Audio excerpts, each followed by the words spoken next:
Hello everyone, welcome to my YouTube channel class way. आज के video का जो हमारा टॉपिक है वो क्लास 4 के पेज नंबर 94 से लिया गया है।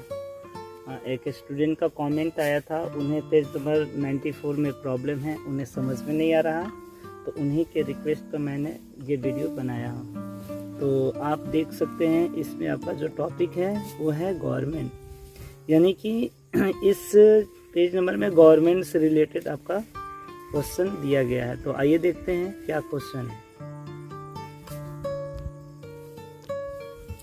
तो यहाँ देखिए, our country has democratic form of government, और आपको पता होगा कि हमारे देश में लोकतांत्रिक शासन व्यवस्था है।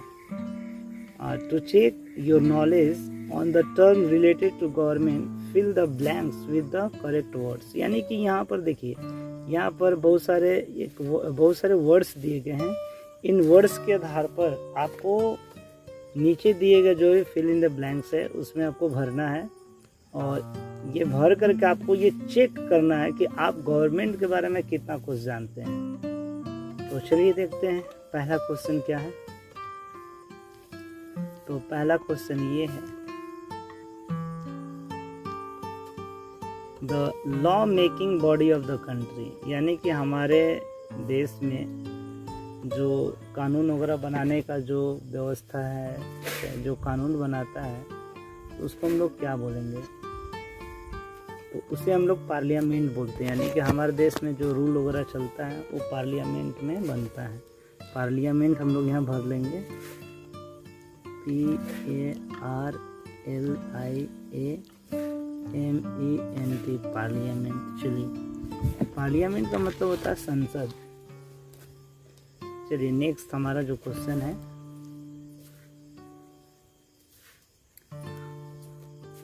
वो है, the branch of the government that sees that the laws are enforced, यानी कि सरकार की वह शाखा जो देखती है कि कानूनों को लागू किया जाए, या कानून लागू कराने से रिलेटेड जो निकाय को देखती है वो आखिर क्या कहलाती है?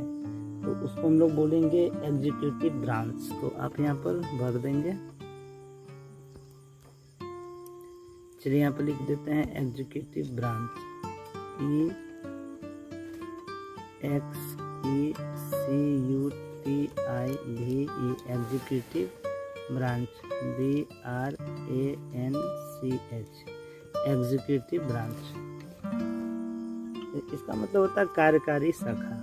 अब नेक्स्ट जो है हमारा थर्ड में, the most popular form of government in the world, यानी कि आज जो है ना पूरे वर्ल्ड में ये फेमस है। पूरे वर्ल्ड में मतलब कि ज़्यादातर वर्ल्ड में यही शासन व्यवस्था चलता है। तो आखिर वो कौन शासन व्यवस्था है? तो इसमें आप भर लेंगे डेमोक्रेसी, यानी डेमोक्रेसी का मतलब होता है लोकतंत्र।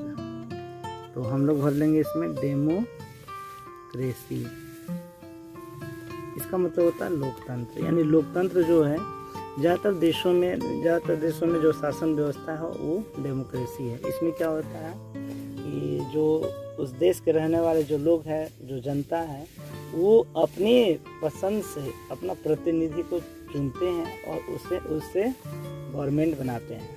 चलिए, और नेक्स्ट क्वेश्चन है, the government in which the ruler is king और क्वीन, यानी कि एक ऐसा भी सरकार होता है जिसमें वहाँ का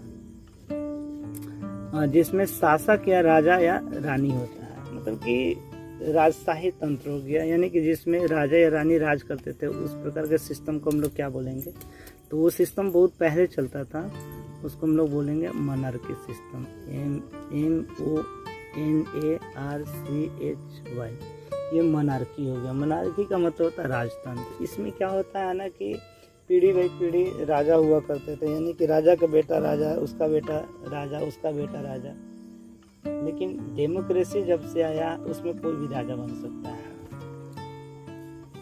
चलिए नेक्स्ट है हमारा, the village assembly consisting of all adult villagers, यानी इसका मतलब ये हुआ कि सभी वयस्क ग्रामीणों से मिलकर बनी ग्राम सभा को क्या बोला जाता है? तो ग्राम पंचायत बोलते हैं। बहुत इजी सवाल है। चलिए तो इसमें भर लीजिए आप लोग। ग्राम पंचायत, यहाँ से हम लोग भरते हैं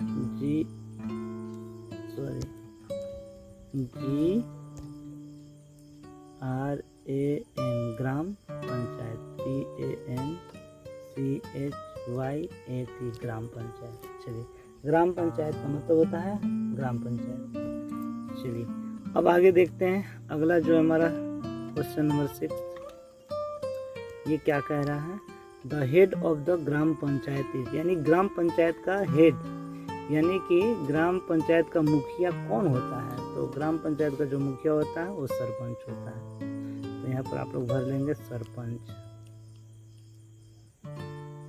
स्पेलिंग को आप ऊपर बॉक्स में देख सकते हैं, आप इससे बॉक्स में देख करके भर लेंगे। चलिए नेक्स्ट देखते हैं, द 7 वाला देखते हैं। The term of the members of the gram panchayat, यानी कि ग्राम पंचायत के जो सदस्य होते हैं उनका कार्यकाल वो कितने साल का होता है? तो ये सब लोग जानते हैं 5 ईयर्स, तो यहाँ पर भर देंगे हम लोग 5 ईयर्स, यानी 5 साल का होता है। अब नेक्स्ट जो हमारा 8, it is a system in which the citizen of a country rules themselves, यानी कि यह एक ऐसी व्यवस्था है जिसमें देश के नागरिक खुद शासन करते हैं। तो इसको कौन सा शासन बोला जाता है? तो इसे हम लोग बोलेंगे सेल्फ गवर्नमेंट। यहाँ से भर देंगे ACLF, self government, GOVERNMENT, self government. तो ये कंप्लीट हो गया। और इस वीडियो को आप शुरू से लेकर के अंत तक देखिए, पॉज करके आगे बढ़ा करके फास्ट करके जैसे भी देखना हो आप देखिए, और अपना हॉलीडे होमवर्क को पूरा करिए। तो आशा करता हूँ कि आप सबको ये समझ में आ गया होगा, और अगर फिर भी समझ में ना आए तो हमें कमेंट करके बताइए। अभी भी आपके पास टाइम है, आप चाहे तो बना सकते हैं अपना हॉलीडे होमवर्क। तो चलिए आज के लिए बस इतना ही, फिर मिलते हैं नेक्स्ट वीडियो में, तब तक के लिए बाय बाय।